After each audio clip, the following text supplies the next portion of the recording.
bote ya bino ezolobela makambo ya mboka. Analyse basée essentiellement sur le traitement de l'information de faits d'actualité. Analyse émission d'abino, analyse yabino eza kitoko ezolobela makambo ya mboka oyo otalaka yango mikolo nyonso.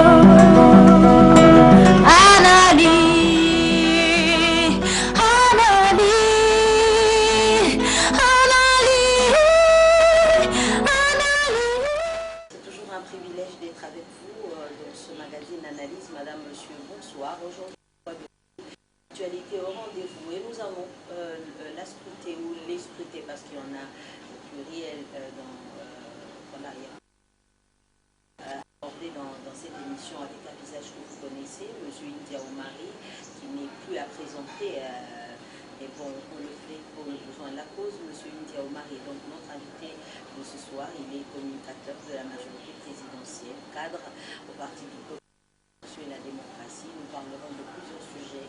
On reviendra peut-être vers la fin de cette émission sur les hommages rendus à Papa Wemba.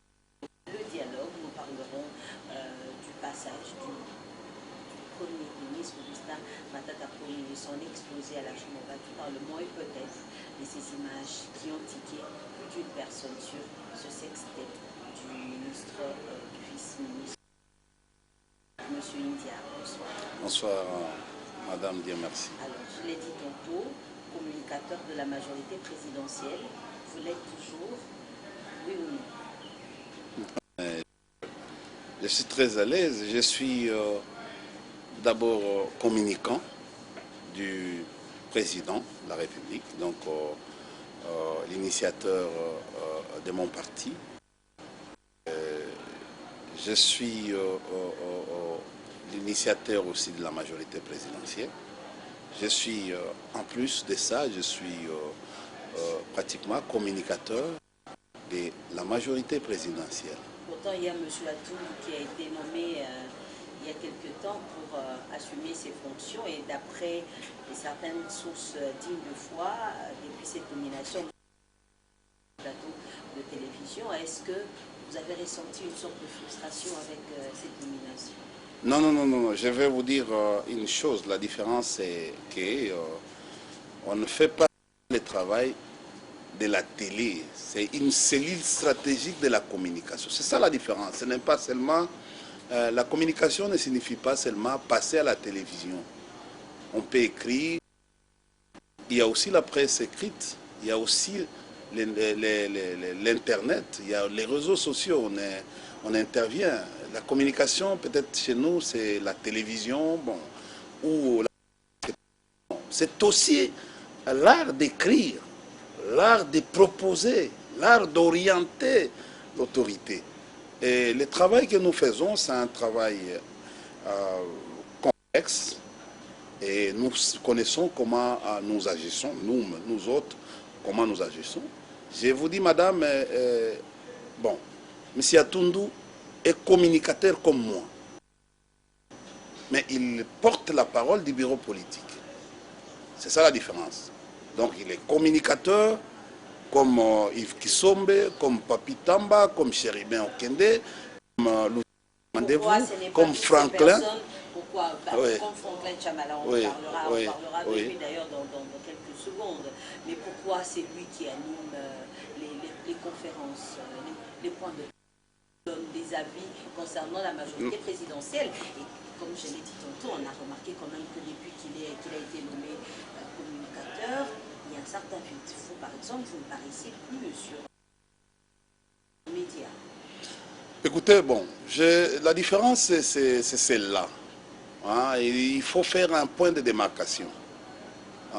Il a été, certainement, il a été nommé comme porte-parole du bureau politique de la majorité. Quand on dit de la majorité, porte-parole de la majorité présidentielle. Donc, il porte la parole après décision du bureau.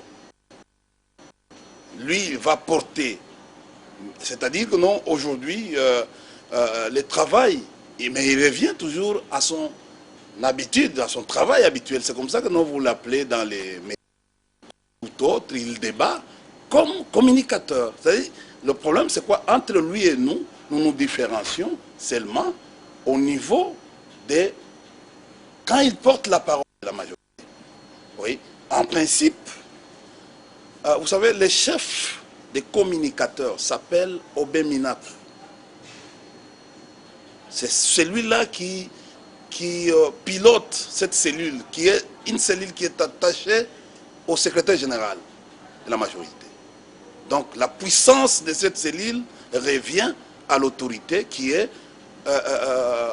secrétaire général Obeminaku. Je crois que vous comprenez mieux. Si le Obeminaku n'est pas là, c'est Kokonyangi qui pilote, qui assume l'intérim au fait de cette cellule. Au fait, il faut faire la différence en principe. Il nous a été demandé, ensemble avec notre vieux Atundu, de travailler en cohésion, c'est-à-dire avant des échanges comme ça à la télévision, nous devons nous réunir. Même lui, avant qu'il passe à la télévision, nous devons être ensemble. Est-ce que vous le faites? Bon, en fait, est-ce que c'est à nous, au fait, de dire ça? Non. Nous devons, bon, il y a des... en fait, c'est à lui. Vous l'avez réussi l'autre fois. Je crois que non, la question devait être posée à lui. Vous savez, le problème, c'est quoi? C'est quand on est ensemble, on devient fort. Il faut éviter de travailler isolement et de commencer à jeter des pots de bananes aux autres qui font un travail de titan, qui font des travaux, par exemple, des risques. Moi, j'ai de la considération vis-à-vis de mes amis, comme je rends hommage à des gens comme Yves Kisombe, comme Makolo Kutambola, comme Papi Tamba, comme Franklin Tchamala, comme mon jeune frère, attendez, Adam Chaloué, Adam Chaloué, comme au fait Serge Kadima, comme Thierry Mounsenepo. Au fait, si nous, on s'est réunis, comme ça a été demandé par le secrétaire général, parce que je ne l'ai pas cité comme Chéribin, comme Luzanga Chamandevou, hein, parfois, le fait de se réunir et avant de se déployer, ça fait une force de cette cellule. Mais, bon, en fait, nous pensons que non, ça va être corrigé. Le travail en solo n'est pas bon, nous nous reprochons, parce que, écoutez, nous avons cessé les habitudes qu'on avait dans le temps. Alors, vos réponses, vous les portez à l'endroit d'Atundu? Non, je suis en train, je ne porte pas les reproches à l'endroit au fait de quiconque. Le problème, c'est quoi? Nous avons vidé ce problème-là. Il y a une liste qui a jeté l'opprobre sur des éminents communicateurs. Le secrétaire général nous a demandé, il lui a remis à l'ordre pratiquement les auteurs qui ont voulu jeter de l'opprobre sur les éminents communicateurs. Je crois que nous, on avait mis fin à cette polémique. Là, qui voulait... voulait... de la majorité ou au niveau du parti, au niveau du PPRD? Non. Parce qu'il semble qu'au PPRD, vous avez aussi des problèmes, et d'ailleurs, on reproche à l'actuel secrétaire général de ne pas être militantiste comme l'a été Évariste Beauchab. Non, il faut faire la part des choses. Les camarades de Beauchab, qui est vice-premier ministre, a fait son travail. Aujourd'hui, d'abord, il a un autre grand travail. C'est un secteur plus vaste qu'il dirige. Les secrétaires généraux qui arrivent aujourd'hui, mais c'est mal les connaître. C'est d'abord un communicant. Oui, et puis il est aussi communicateur. Parce que la communication ne se limite pas seulement aux individus, India, Tundu et les autres. Non, nous avons aussi des communicateurs à l'intérieur des provinces qui sont là. Il y a aussi des communicateurs. Par des plus connus. Oui, écoutez, le problème c'est quoi? Nous sommes en train de vivre aujourd'hui une évolution, un progrès. Notre secrétaire général du parti, c'est un activiste. Il est, en fait, il connaît bien les régimes pour avoir commencé avec d'abord les partis. D'abord, nous avons commencé avec lui, de la FDL au CPP, des CPP à la transformation de... C'est-à-dire, c'est quelqu'un qui a assumé des responsabilités, qui fait à ce qu'aujourd'hui, il y a de l'évolution au niveau du parti.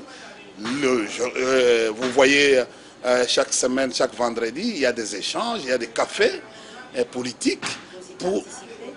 Exactement, je suis que pourquoi pas. J'ai déjà été à maintes fois, j'ai été responsabilisé pour intervenir sur ma discipline de prédilection qui est l'environnement.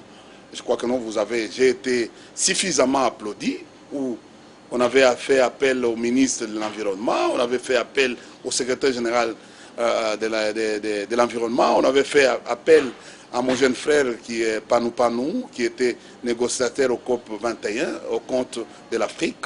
On avait fait appel au directeur général actuel de l'ICCN, mais j'étais le dernier, j'ai eu de l'ovation, j'ai essayé d'orienter comment nous devons négocier pour avoir des dividendes par rapport à la séquestration du carbone que la RDC est en train de faire pour pallier aux éventualités du réchauffement climatique. Donc c'était aujourd'hui, j'ai vu les évolutions, j'ai été consulté.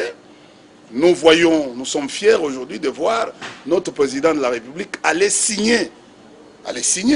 C'était déjà dès le début. On nous a demandé par le gouvernement d'imaginer un certain nombre de scénarios pour arriver à identifier les secteurs porteurs de la croissance économique.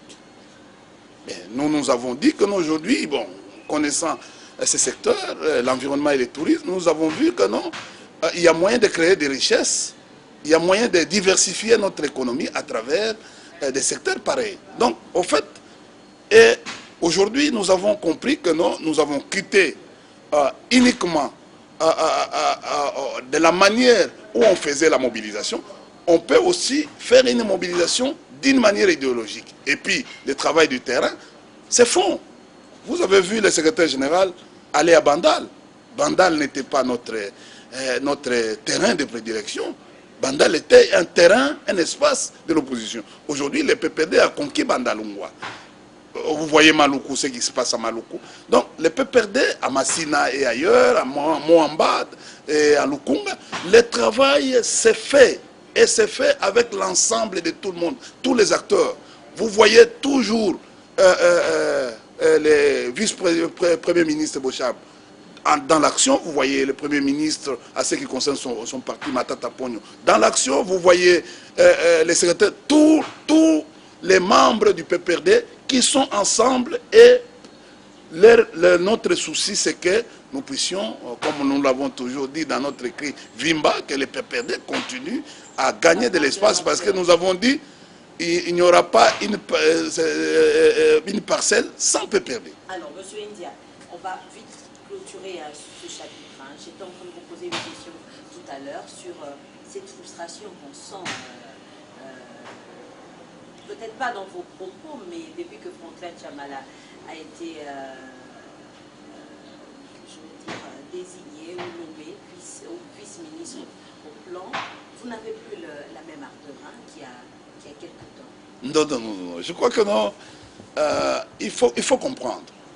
Moi, je ne fais pas la communication pour des besoins de flatterie. Je fais de la communication avec conscience. C'est la conscience. Dès que j'ai des éléments, ma conscience, et j'ai des vérités que je vais transmettre, faire passer comme message, je l'ai fait. Et Franklin Tchamala, il arrive aujourd'hui, et le soir, il sera chez moi, nous allons discuter sur des grandes questions qui ont trait à la conservation de notre régime, à la pérennisation de notre régime. C'est un ami et il a eu la chance, il a plu au chef de l'État de nommer Franck Chamala, un ami, comme vice-ministre. Par contre, moi je suis fier, parce que le travail qu'on faisait à deux n'était pas négligeable, était reconnu. C'est cette qualité-là, l'efficacité de notre travail. Combien aujourd'hui? Nous sommes 70 ou 80 millions. Mais il n'y a que dans le 2 là, le lot, on a sorti quelqu'un. Pour moi, c'est une fierté. Et on lui a confié quel ministère? Madame, révolution de la modernité. Le travail que nous sommes en train de faire, c'est-à-dire que non, le président a un regard sur la manière dont nous communiquons. Et moi, je suis fier. Madame, vous devez comprendre dans la vie, il ne faut pas être pressé. Moi, on m'a appris ça par M. Laurent Désiré Kabila. Regarde les stades. On ne peut pas aller, on ne peut pas être très pressé. J'ai encore, c'est pas seulement Franklin, il y a mon ami Kambaï Denis, qui est aussi élevé au rang du ministre, des ministres. Je suis fier de voir des Quinois nommés là-bas, qui sont mes amis à moi. Et parfois, je transmets mes idées à travers le 2. Parce que je les côtoie à tout moment. Au lieu que moi, peut-être... Parce que vous êtes sûr que ça risque de vous arriver aussi dans quelques temps. Monsieur India, on va devoir évoluer. Il ne nous reste plus beaucoup de minutes. Parce qu'on parlait d'un vice-ministre. Il y a un autre vice-ministre qui a déconné, des images qui ont choqué plus d'un. Nous osons espérer que c'est un père de famille, le vice-ministre des Pétentiques, des images sur le sextape, des images qui ont circulé dans la ville, sur les réseaux sociaux. On commence à se poser des questions sur la moralité au sommet de l'État. Madame, je vous ai dit, bon, vous savez, il y a la vitesse de l'Internet dans la rue. Moi, je parle de ça. Donc, vitesse de l'Internet dans les NTIC. Il y a une petite brochure que je suis en train de faire. Et j'étais en train de donner des conseils il n'y a pas 1 mois ou 2 mois, mais les amis qui me suivent souvent dans les nets, ils peuvent en témoigner. Les affaires de l'État ne se traitent pas dans les réseaux sociaux. Chers amis qui me suivent, il faut éviter. Quand on a nommé mon ami Franklin, il est là, je lui ai dit, finis cette histoire. Arrêtez les Facebook. Même si tu peux devenir dans les groupes, toi tu n'agis plus, tu n'interagis plus. Si tu as des idées, faire passer des idées à d'autres personnes, comme Makolo, comme Papi, comme Yves Kissombe, comme moi. Tu deviens observateur à un niveau. Oui. Pardon? Mais non, ce sont des... Mais on appelle aujourd'hui, ce sont des... Quand on parle des réseaux sociaux, ça nous amène trop de rumeurs. Vous savez, il faut lire. Les rumeurs vont de pair avec la politique.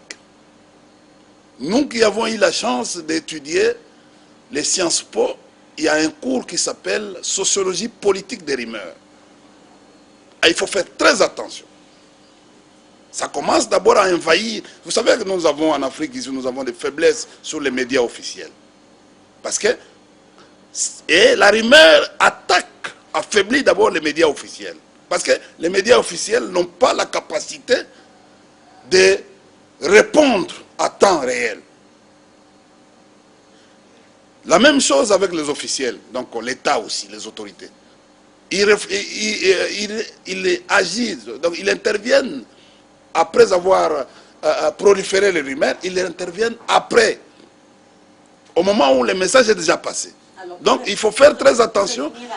Oui, pour revenir à l'acte posé, parce que j'étais en train de donner des conseils, pour revenir à l'acte posé, j'ai connu mon vieux Enoch Sebineza qui était avec nous, qui ont été nommés avec nous à l'époque, en 2008. Lui était PCA, moi j'étais... Bon, de temps en temps, on échangeait, mais nous avons décrié la légèreté au niveau du sommet.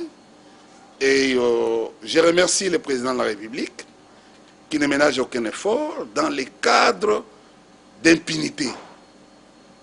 Et je crois que non, la sanction a trouvé de l'assentiment de la part de la population qui voyait. C'est l'unique sanction qu'il fallait... Mais vous allez demander à qui? Nous avons 3 pouvoirs, madame. Nous avons 4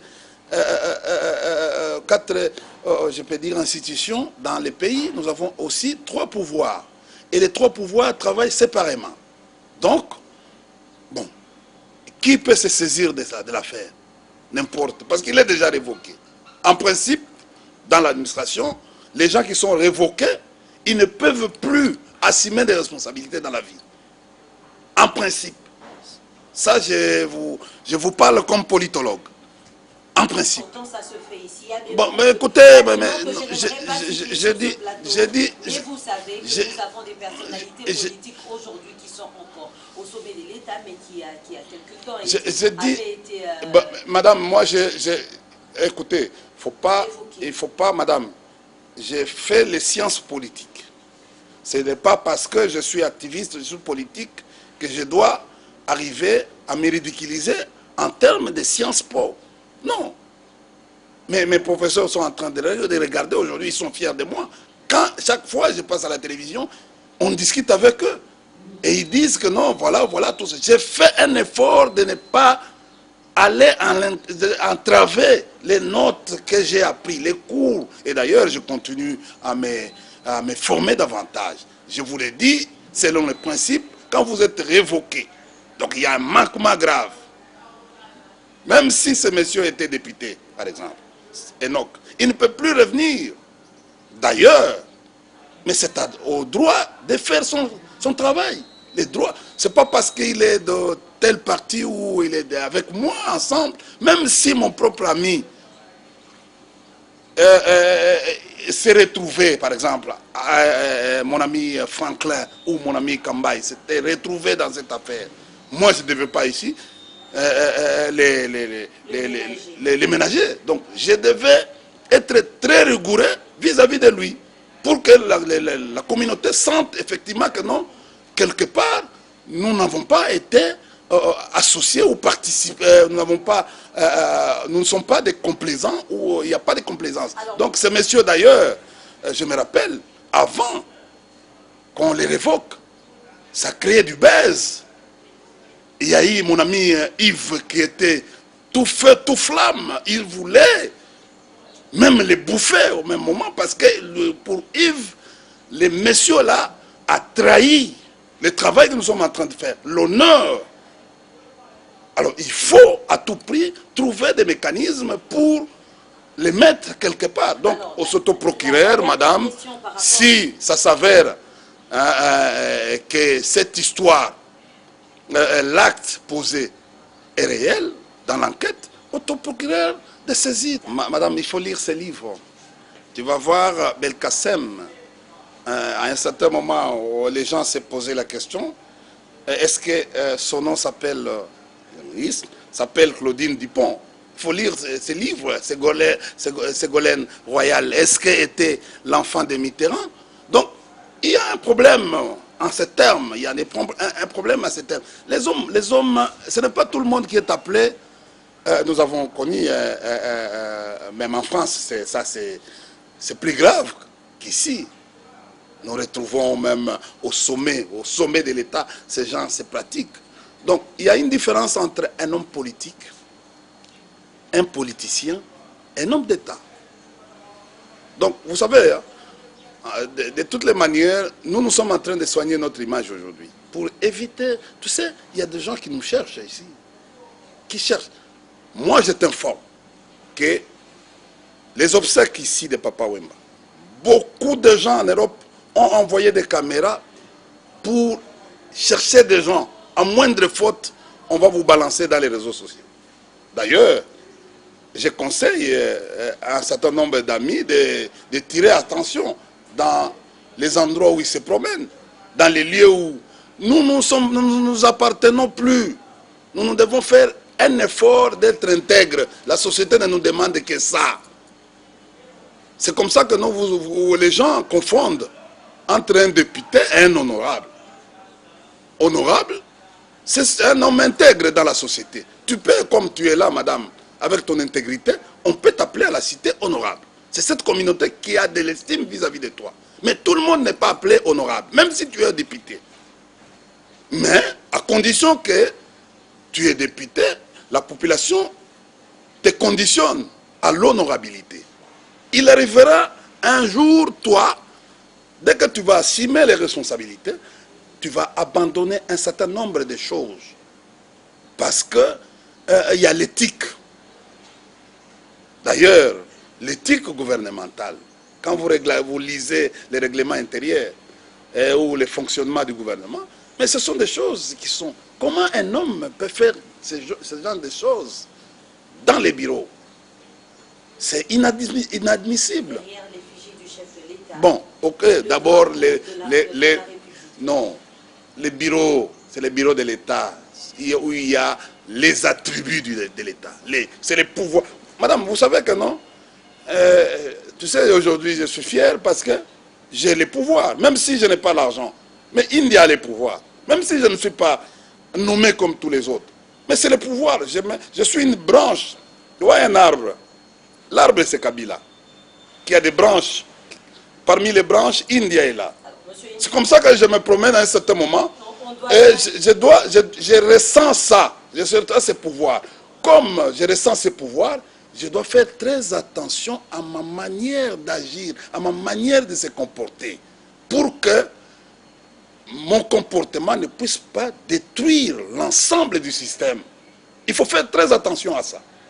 Et c'est comme ça que nous demandons aux gens qui sont avec nous, ensemble, de faire très attention là où ils habitent, d'être en parfaite harmonie avec la population, pour que la population rende l'ascenseur auprès du chef de l'État.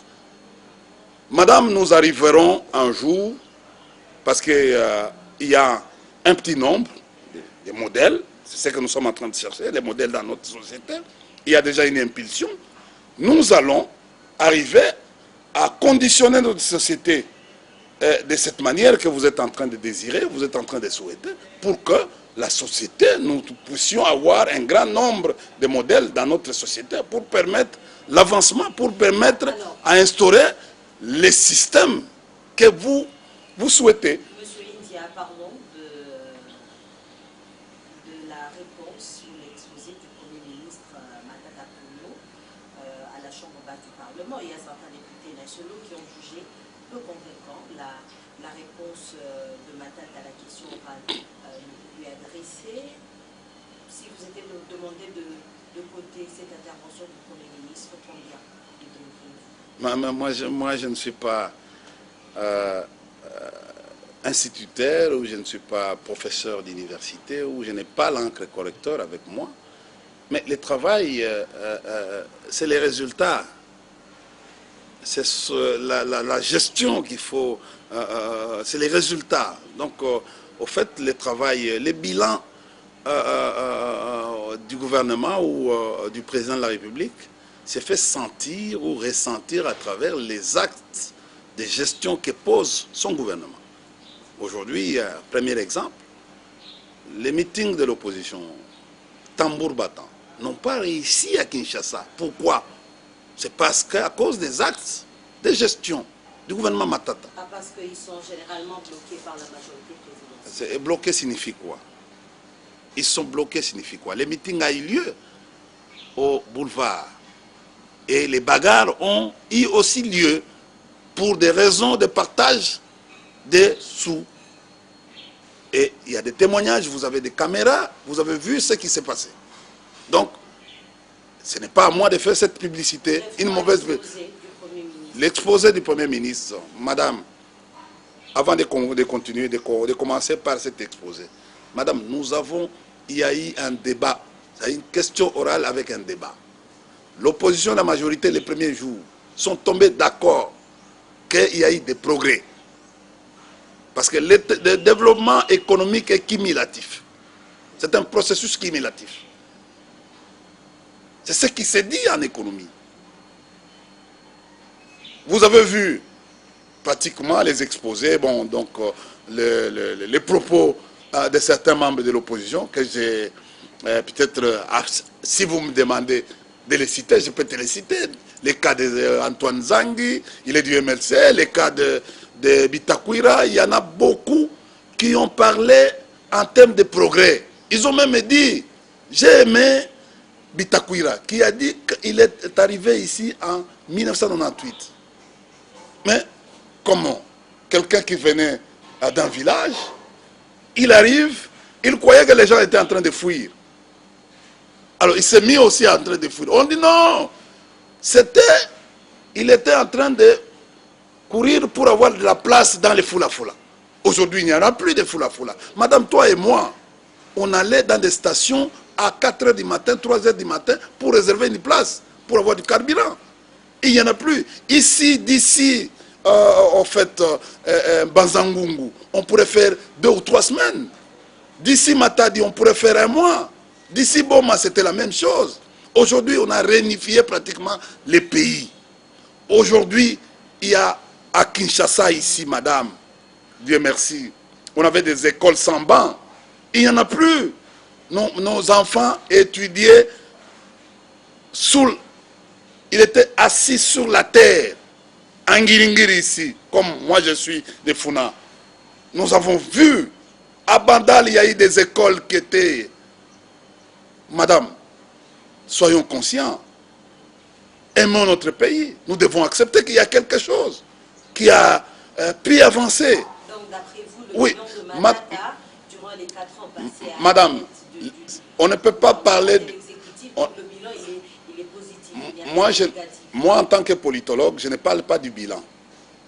Je parlerai du bilan du président Kabila. Matata n'est qu'un exécutant. Il est dans l'organe exécutif. Donc, ce qu'il faut faire, c'est lui qui les cote. C'est le président et le Parlement. Le Parlement, toutes les... Madame, la population cote les régimes, cote la personne à qui et la population apprécie. Il ne cote pas, il apprécie la manière de gérer du gouvernement Matata. Mais celui qui cote le président de la République, c'est la population. Celui qui cote Matata, c'est le président de la République. Celui qui cote Matata, c'est le Parlement. Madame, ça fait 4 ans que Matata est au pouvoir. À chaque fois il introduit un budget, le budget est accepté par le Parlement. Tu peux comprendre le syllogisme. Tu peux comprendre. Je suis étonné. Tous les 4 ans, quand Matata arrive, il est applaudi. Il sort avec une carte, je peux dire bleue. Même pas jaune. Oui, mais le fait d'accepter le budget ne veut pas dire que le budget qui est Madame, accepté est réaliste. Madame, il n'y a aucun budget au monde qui est réaliste, qui est réalisable à 100%. Il n'y en a aucun. Moi, je suis développeur. J'ai même dit qu'il n'y a aucun pays au monde qui a atteint les seuils du développement. Là, je mets quiconque à défi sur le plan développement. Le seuil, aucun pays. Mais je voulais vous dire une chose, qu'il y a eu des évolutions aujourd'hui dans notre pays, qui fait que même de l'honneur, il y a 10 ans qu'on n'avait pas un avion dans ce pays. Les gens sont contents aujourd'hui de voir notre avion, un aéronef, aller récupérer les corps du défunt. Mais s'il n'y avait pas des efforts, des imaginations du gouvernement, on devait assister au déshonneur au lieu d'assister à l'honneur. Donc, il faut accepter. Nous sommes à Kinshasa aujourd'hui. Vous voyez les gens en ligne pour aller monter dans les transports. En ligne, disciplinés. C'est une culture qui s'impose, qui entre dans nos têtes. Mais est-ce que tout ça suffit? Pourquoi le panier de la ménagère ne suit pas tout ce que vous êtes en train de dire? Le Premier ministre le dit depuis un certain temps. Voilà, comment il le dit déjà, stabilité macroéconomique, qui est devenu presque un slogan pour la République démocratique du Congo. Comment ça se fait que malgré cette stabilité qui est tellement prônée ou criée haut dans ce pays, le le panier de la ménagère ne suit pas le franc congolais par rapport au dollar. Il est à combien aujourd'hui? Madame, j'ai du respect vis-à-vis des grands hommes, des gens qui travaillent. J'aime le travail, moi. Vous avez vu, vous m'avez vu à l'œuvre quand j'étais à l'ICCN avant ma démission. Et j'ai fait un effort, si je ne comprends pas, je demande. Stabilité du cadre macroéconomique signifie quoi? C'est la préservation du pouvoir d'achat des vulnérables, madame. On préserve le pouvoir d'achat. C'est-à-dire que non, aujourd'hui, en fait, une botte de Matembele ou Pondu coûte 500. Après une semaine, vous retrouvez les mêmes. Il y a stabilité des prix au niveau des marchés. Et les structures de prix aujourd'hui sont contrôlées. Et on regarde de plus en plus ce que nous sommes, les prix de transport. C'est ça. De première nécessité, Madame, la question, les dollars étaient montés jusqu'à 100. La question est, aujourd'hui, il faut regarder. Tu as échangé hier les dollars à combien? Non. Il y a eu spéculation, madame. Une boîte de lait qui revenait à 7600, une boîte de lait belle hollandaise de 100 grammes, 7600 francs, qui est achetée aujourd'hui à 9500 francs. Madame, la question est, près de 2000 francs. Je crois qu'il y a des mesures qui ont été prises pour ça. Les problèmes que nous sommes en train de connaître aujourd'hui, le monde connaît ces problèmes de la crise économique. Il y a l'Afrique du Sud aujourd'hui où le dollar est passé à plus de 100%. Nous avons l'Angola, vous connaissez l'histoire de l'Angola actuelle, et d'ailleurs la plupart des Angolais sont venus ici, bouger nos banques ici avec les cartes de distributeurs pour chercher des dollars au Congo, en RDC. Ici en face de nous, c'est la même chose. La crise, nous sommes en train de maîtriser. Et les indices économiques nous les démontrent. Madame, lisez ce livre ici. Il y a des pages réservées uniquement pour la RDC. C'est pas moi, on parle de l'année stratégique.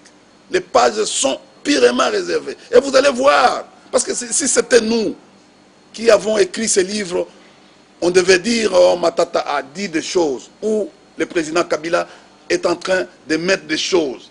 Mais c'est bien écrit ici, il y a des pages. C'est un livre qui vient de sortir au mois d'avril. Donc, au fait, il y en a trop de livres qui parlent du progrès de la RDC.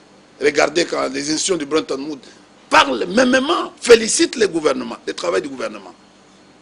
Donc, nous devons savoir que si une question sociale est posée, mais les places du gouvernement, c'est de résoudre. Nous ne disons pas que le président de la République, avec son gouvernement, a réussi à 100%. Non, il y a beaucoup. Nous avons fait des progrès, nous sommes dans une meilleure voie. On a emprunté un élan. Mais aujourd'hui, nous avons l'obligation de préserver les acquis de notre économie qui est résiliente. Ensemble, nous devons préserver ces acquis. Et c'est comme ça que nous demandons aux politiques que, évitons, au moment où nous avons une crise économique dans le monde qui secoue, aujourd'hui nos matières premières connaissent un coût dur. C'est comme ça que nous sommes en train d'imaginer à diversifier notre économie à travers des secteurs porteurs de la croissance économique. Mais nous devons avoir l'essence de la mesure, c'est-à-dire que non, les politiques devaient, parce que la calmie, donc la tranquillité peut nous amener à un progrès. C'est le soubassement même. Quand le président de la République dit aux gens, attention, la voie à suivre, la communauté internationale, c'est le dialogue, la communauté insiste sur ça. C'est pour éviter qu'il n'y ait pas, au fait, quelque chose qui peut imploser, qui peut nous amener au chaos. Parce que si, madame, une crise vient s'ajouter, une crise économique s'ajoute dans notre pays, je crois que non, ça sera plus grave. Il faut féliciter le gouvernement Matata pour pouvoir juguler, qui continue à juguler la crise. En d'autres termes, oui. le bilan est positif pour le gouvernement. Madame, je ne cesse jamais de le dire, le président de la République lui-même à l'Assemblée générale, aux Nations Unies, a dit, c'est lui qui a parlé du bilan. Nous devons nous taire. Vous pensez que non, moi je vais dire le contraire de ce que le président a dit? Si le bilan est positif, oui.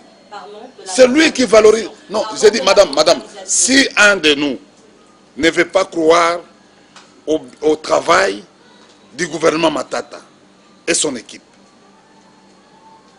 mais le président insiste, il jette pratiquement des fleurs à ce gouvernement. Donc c'est ce que vous devez comprendre. Moi, madame, mais il y a eu des efforts pour parler en mal. Depuis la première année, il y a eu des gens qui ont intoxiqué. Il y a eu des combines.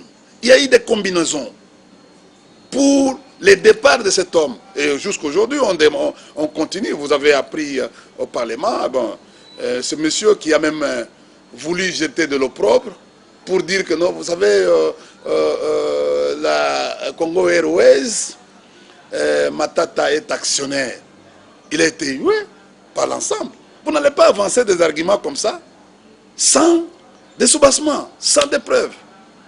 Il dit des choses, il arrive même à injurier ses propres collègues, M. Bindoulé.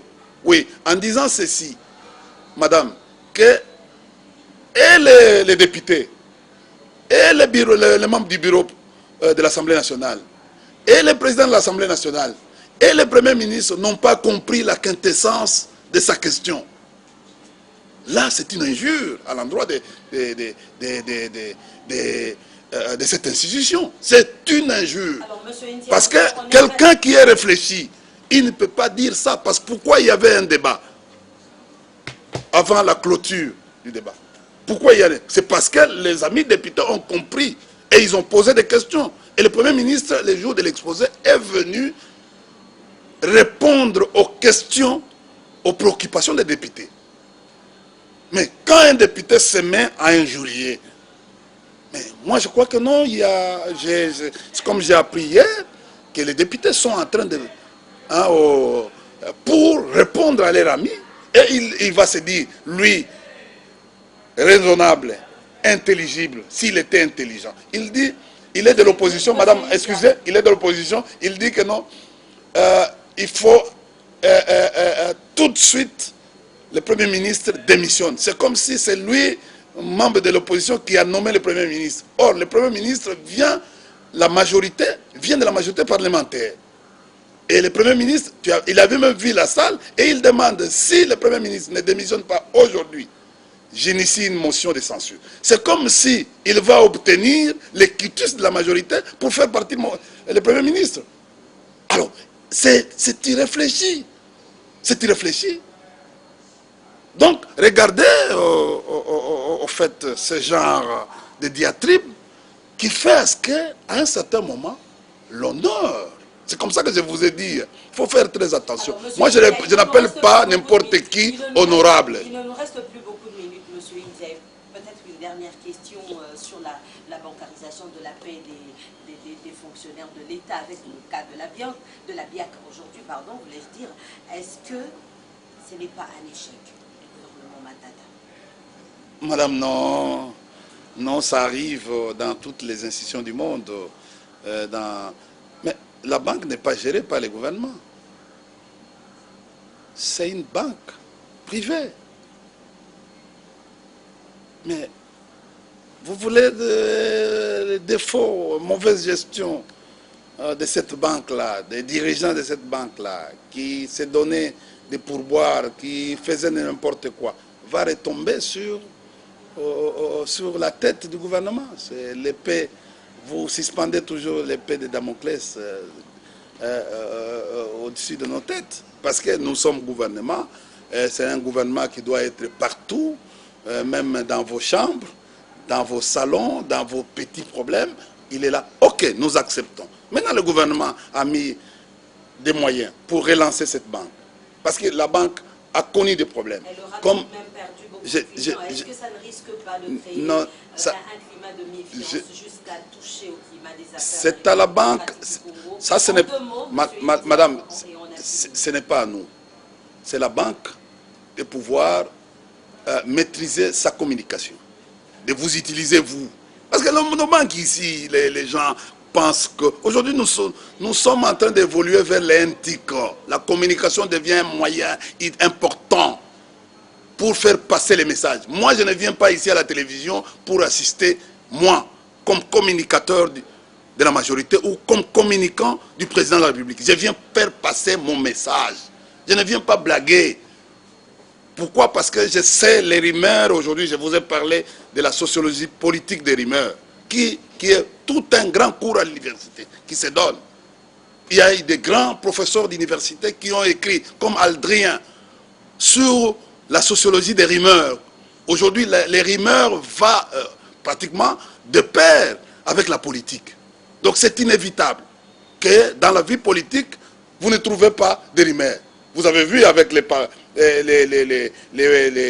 votre histoire Panama Papers.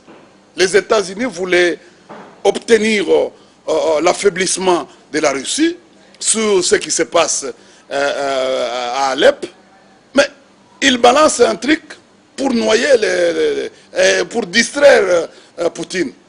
Mais heureusement, Poutine, c'est quelqu'un qui a... Oui. Mais c'est ça. Aujourd'hui, quand vous regardez, vous lisez ces livres, hein, vous lisez les livres, vous lisez en fait les pièges, vous lisez même les pièges, un autre livre où on parle de pièges DH. Oui. Qu'est-ce qu'on peut retenir de l'exposé du Premier ministre? En un mot, ce que vous devez retenir, c'est que nous constatons avec la population qu'il y a un progrès. Et nous, Congolais, nous devons préserver ces acquis actuellement, pérenniser ces acquis pour voir très loin. Donc, tout ce qui se passe aujourd'hui, nous avons besoin, aux membres du gouvernement, de multiplier encore des imaginations pour les progrès efficients. Nous voulons à ce qu'il y ait des travaux efficaces pour améliorer sensiblement les conditions de vie de notre peuple. C'est ça les souhaits du président de la République. Et nous nous lançons nous prenons ça comme cheval de bataille. Et nous sommes en train de nous lancer. Merci. Nous ne disons pas que nous pouvons, nous avons fait tout, mais nous pouvons nous balader comme nos amis, par exemple, comme les régimes français, par exemple. Malheureusement, on espère en tout cas qu'on va devoir reprendre. On n'a même pas parlé du dialogue et des hommages rendus. Non, les dialogues. Je peux placer un mot si vous. Je peux placer un mot si vous me le permettez. Les dialogues, nous demandons à tout le monde. Il y aura un dialogue. C'est un processus. Nous allons. Et le président Charles Kabila veut voir tout le monde participer à ce dialogue. Et le dialogue va avoir lieu. Parce que aujourd'hui, quand vous lisez la résolution 2277, on exige, s'il n'y avait pas de problème, les dialogues ne devaient pas avoir lieu. Même en 2017, M. India Omari, merci d'avoir répondu à notre invitation. Oui. Je rappelle que vous êtes communicateur de la majorité présidentielle, cadre au Parti du Peuple pour la Reconstruction et la Démocratie. Voilà, nous avons parlé avec vous de l'exposé du Premier ministre à la Chambre du Parlement. On est revenu sur cette guéguerre qui assure cette affaire de communication au sein de la majorité présidentielle. Mais il faut mettre fin à ça. Mais évidemment, sur ces images qui ont circulé dans la semaine, des images vraiment choquantes sur ce vice-ministre des Pétentiques et son sex-tape, des choses à ne plus refaire, surtout pas à la tête de son militaire. Merci à vous tous qui nous avez suivis. J'espère vous retrouver la semaine prochaine pour un autre numéro d'analyse. Entre-temps, portez-vous bien et que Dieu bénisse la République démocratique du Congo pays. Bonsoir.